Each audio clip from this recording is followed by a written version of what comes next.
pronatalis di Korea Selatan dan Jepang. Jadi kira-kira pelajaran bagi Indonesia dengan fokus apa sih yang bisa diadaptasi oleh Indonesia? Jadi teman-teman, di Korea Selatan dan Jepang adalah dua negara maju di Asia yang kini tengah menghadapi krisis demografis yang paling serius di dunia. Bayangkan, angka kelahiran di Korea Selatan pada tahun 2023 hanya 0,72 anak per tahun. Artinya rata-rata perempuan Korea hanya memiliki kurang dari satu anak dalam hidupnya. Jepang pun tidak berbeda dengan TVR, hanya 1,26 Jepang menghadapi panuan penduduk yang sangat serius. Lebih dari 29% penduduk Jepang berusia di atas 65 tahun. Kedua negara ini telah menghabiskan dana ratusan triliun untuk kebijakan pronatalis, yakni kebijakan yang dirancang untuk mendorong kelahiran. Lalu apa yang bisa Indonesia pelajari dari adaptasi dari pengalaman mereka? Mari kita bahas di pembahasan pertama ini. Nah, kira-kira apa sih kebijakan pronatalis itu? Jadi, kebijakan pronatalis adalah kebijakan pemerintah yang bertujuan mendorong peningkatan angka kelahiran. Jadi, kebijakan ini biasanya diterapkan oleh negara-negara yang mengalami krisis fertilitas, yaitu ketika angka kelahiran turun di bawah replacement level sebesar 2,1 anak per perempuan. Jadi, replacement level adalah minimum yang dibutuhkan agar jumlah penduduk suatu negara tetap stabil tanpa bergantung pada imigrasi. Jika angka kelahiran terus turun di bawah level ini dalam jangka panjang, maka populasi negara tersebut akan menyusut dan menurun. Yang kedua itu berkaitan dengan krisis fertilitas di Korea Selatan. Nah, Korea Selatan ini adalah negara dengan angka kelahiran terendah di dunia.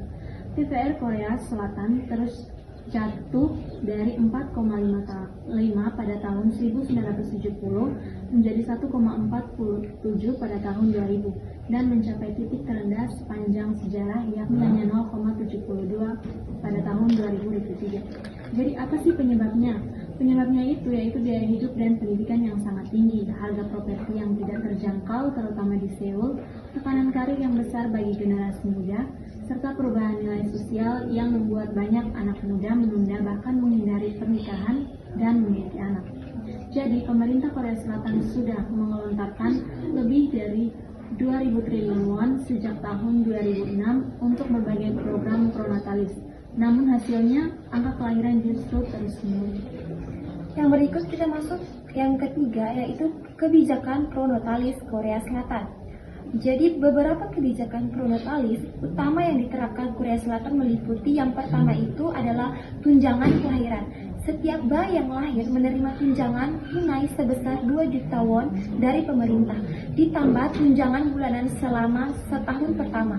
Yang kedua itu cuti parental wajib untuk ayah. Sejak 2024, ayah di Korea Selatan diwajibkan mengambil cuti parental minimal 10 hari setelah kelahiran anak dengan gaji yang tetap dibayar. Yang ketiga itu ada subsidi daycare atau penitipan anak gratis untuk anak usia 0 sampai 5 tahun. Pemerintah menanggung seluruh biayanya. Yang keempat ada subsidi perumahan bagi keluarga muda yang punya anak serta insentif bagi perusahaan yang mendukung keseimbangan kerja dan keluarga karyawannya. Yang keempat ini kita masuk ke krisis fertilitas dan kebijakan pronatalis Jepang. Jadi, Jepang telah bergulat dengan krisis fertilitas lebih lama dibandingkan Korea Selatan. TVR, Jepang sudah berada di bawah replacement level sejak 1970-an dan kini hanya tercatat 1,26 pada tahun 2022. Jepang memulai program pronatalis komprehensif bernama Angel Plan sejak tahun 1994 yang kemudian diperkuat dengan New Angel Plan tahun 1999. Program ini mencakup perluasan fasilitas daycare, tunjangan anak bulanan, dan kampanye equipment project yang mendorong ayah lebih aktif terlibat dalam pengasuhan anak.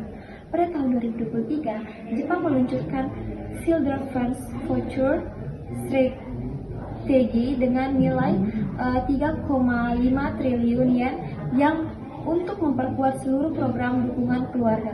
Namun seperti Korea Selatan, TVR, Jepang masih belum menunjukkan kenaikan yang signifikan.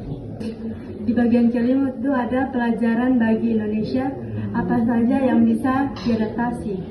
Nah, Indonesia belum mengalami krisis fertilitas seperti Korea Selatan dan Jepang.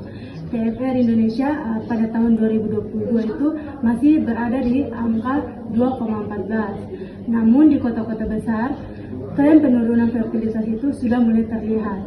Lalu apa saja yang Indonesia adaptasi dari pengalaman kedua negara ini?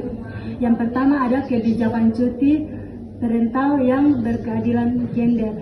Indonesia perlu memperpanjang cuti ayah dari yang saat ini hanya 2 hari menjadi setidaknya 2 minggu hingga 1 bulan yang berbayar penuh, mengikuti modern Korea Selatan dan Jepang.